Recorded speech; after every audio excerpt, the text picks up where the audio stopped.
Welcome back so we can finish The Emperor and the Kite. So what did you think? It's kind of a slow story, just kind of goes along, but I still enjoy it. We are asking questions while we read, stopping and thinking about our text to help us understand. We are writing down our questions, and we're going to have a couple more today. So yesterday we talked about before. We always want to look at illustrations and photographs before we read. And my question was, where are they? Because this kite doesn't look like it's something that I have at home. We ask questions during our reading. Okay, so we stop and slow down and think about our story. Sometimes we answer them. Remember here, where are they? We answered that. China, right? So you can write that in. Why is she so small? Have we answered that question yet? Nope, we've not heard.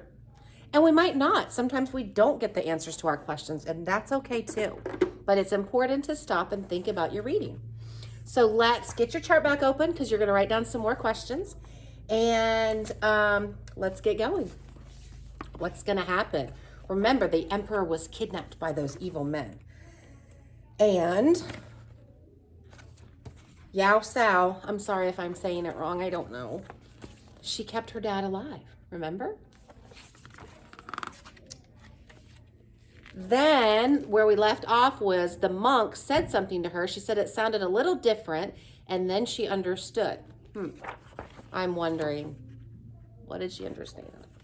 Let's get going. Okay. Each day after that, when she was not bringing food to her father, Jiao Sao was busy. She twined a string of grass and vines and wove in the strands of her own long black hair. When her rope was as thick as her waist and as high as the tower, she was ready. I think I know what she's doing. She attached the rope to the string of a stick and paper kite and made her way across the treeless plain. When she reached the tower, she called to her father, but her voice was as tiny as she, and her words were lost in the wind.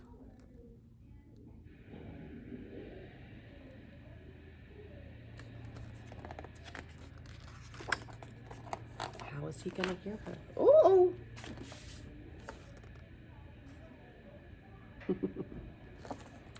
At last, though, the emperor looked out and saw his daughter flying her kite. He expected the tiny basket of food to sail up to his window, as it had done each day.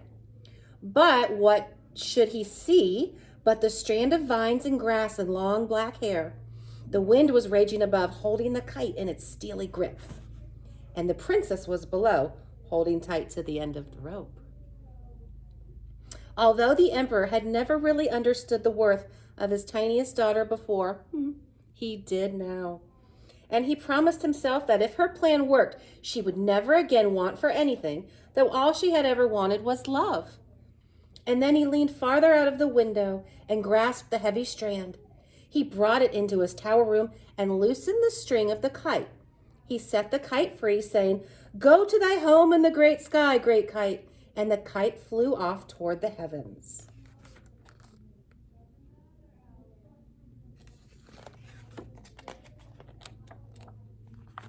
Whee!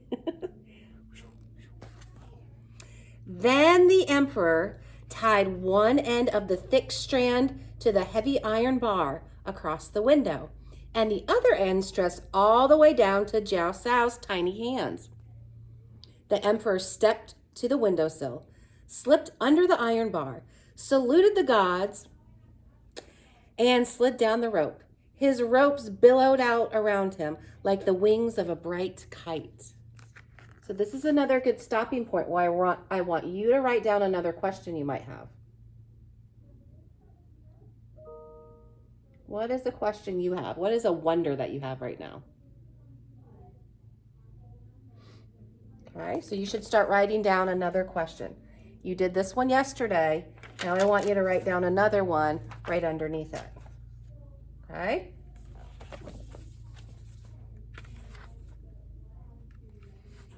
And if you're not quite ready to move on, pause me.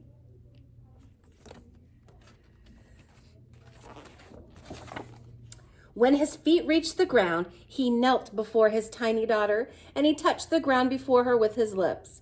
Then he rose and embraced her, and she almost disappeared in his arms. So he was thanking her. He was hugging her, showing his appreciation.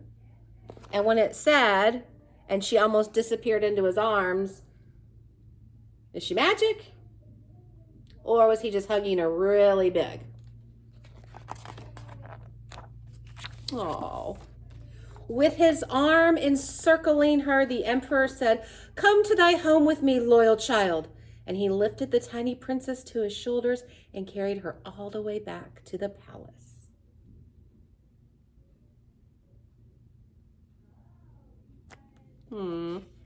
Yay. Uh-oh. At the palace, the emperor was greeted with wild, cheering crowds. The people were tired of the evil men, but they had been afraid to act. With the emperor once again to guide them, they threw the plotters into prison. So they stood up for themselves.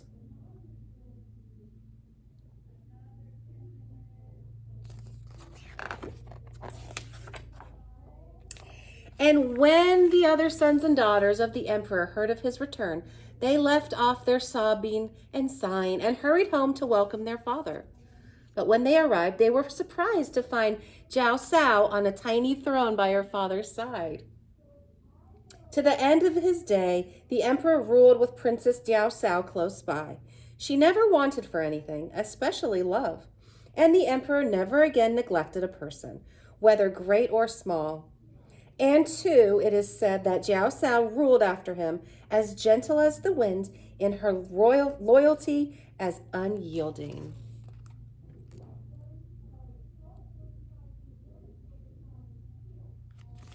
So now that we've finished the story, I want you to write an after question. What question might you still have about the story? I have a few, to be honest with you. What question might you still have at the end of this story? So go ahead and write your question in.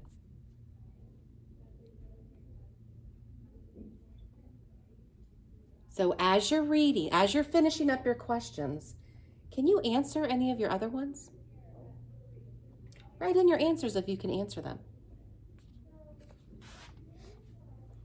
And let's talk about one more thing before we finish up our lesson today, okay? So if you're not done with your question, pause me. Okay, one more thing I want to talk about, the theme. Do you remember theme? Theme is what the author is trying to teach us.